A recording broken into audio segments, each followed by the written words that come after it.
প্রধানমন্ত্রী তারেক রহমানের সরকারি বাসভবন প্রস্তুতে যমুনা পরিদর্শনে গেছেন প্রধানমন্ত্রীর ডিপিএস। সেখানে আছেন আমাদের সহকর্মী সাইফুল রিপন। রিপন, পরিদর্শনে কোন কোন বিষয়গুলো দেখা হচ্ছে জানাবেন।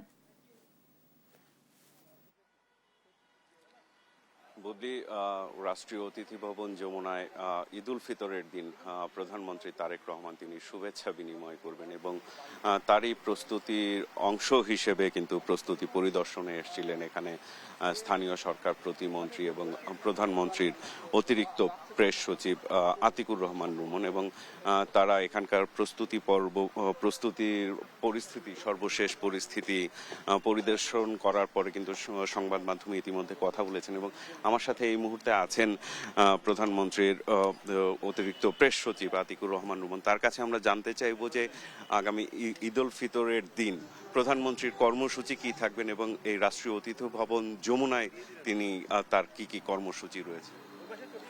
আপনারা জানেন, দীর্ঘ সময় অতিবাহিত হওয়ার পরে আমরা একজন সুদর্শন পুরুষ আমরা প্রধানমন্ত্রী পেয়েছি। উনি জাতীয় ঈদগাহে মহামান্য রাষ্ট্রপতির সাথে নামাজ শেষে উনি এখানে আসবেন ঈদ শুভেচ্ছা বিনিময় করতে। এখানে থাকবেন বিভিন্ন দেশের কূটনৈতিক অ্যাম্বাসিডাররা থাকবেন, তারপরে আপনার রাজনৈতিক ব্যক্তিত্ব থাকবেন, তারপরে আপনার দেশের আপনার আলোচিত ব্যক্তিবর্গ থাকবেন। এখানে আসলে মূলত শুভেচ্ছা বিনিময় করার জন্যই এখানে উনি আসবেন এবং ঈদ আনন্দ ভাগাভাগি করার জন্য এখানে উনি উপস্থিত হবেন।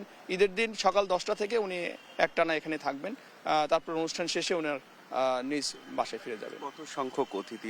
4000 কার্ড করা হয়েছে, হয়তো এরপরেও কিছু অতিরিক্ত আসতে পারে, তবে আমরা চেষ্টা করব যে একটা নিয়ম শৃঙ্খলার মধ্যে রাখতে আর কি। আমরা যতটুকু জানছিলাম যে প্রধানমন্ত্রী এখানে বাসভবন হিসেবেও ব্যবহারের কথা রয়েছে, কিন্তু সেই বিষয়ে এখন পর্যন্ত কোনো সিদ্ধান্ত নিয়েছেন? আমিও গতকাল রাত পর্যন্তই শুনেছি উনি আপাতত এখানে আসছেন না, তবে এটি ব্যবহার করবেন উনি হয়তো আপনার রাষ্ট্রীয় কোনো অতিথি আসলে, তারপরে আপনার দেশের জাতীয় কোনো প্রোগ্রাম হলে, যেমন ঈদের প্রোগ্রাম হচ্ছে, এইসব প্রোগ্রামে হয়তো এটা ব্যবহার করবেন। তাছাড়া উনি এখানে আপাতত উঠছেন না। অসংখ্য ধন্যবাদ আপনাকে। যেমনটি শুনছিলেন বুবলি, যে পবিত্র ঈদ উল ফিতরের দিন দেশের বিভিন্ন রাজনৈতিক দল, আপামর সাধারণ মানুষ এবং বিভিন্ন কূটনৈতিকদের সাথে যে ঈদের শুভেচ্ছা বিনিময়, সেই শুভেচ্ছা বিনিময় অনুষ্ঠানের প্রস্তুতি এখানে কেমন চলছে সেটি পরিদর্শনেই মূলত তারা এখানে এসেছিলেন। এবং তার মাধ্যমে আমরা জানতে পারলাম যে প্রধানমন্ত্রী তারেক রহমান কিন্তু আপাতত যমুনার এই রাষ্ট্রীয় অতিথি ভবনে তার বাসভবন হিসেবে ব্যবহার করছেন না, বরং আনুষ্ঠানিকতার যেই বিষয়গুলো রয়েছে সেই বিষয়গুলোতে অংশগ্রহণের জন্য এবং সেই কাজেই কিন্তু আপাতত এই যমুনার বাসভবনটি ব্যবহার করা হবে। তো এই ছিল আমার কাছে এখানকার সর্বশেষ পরিস্থিতি বুবলি।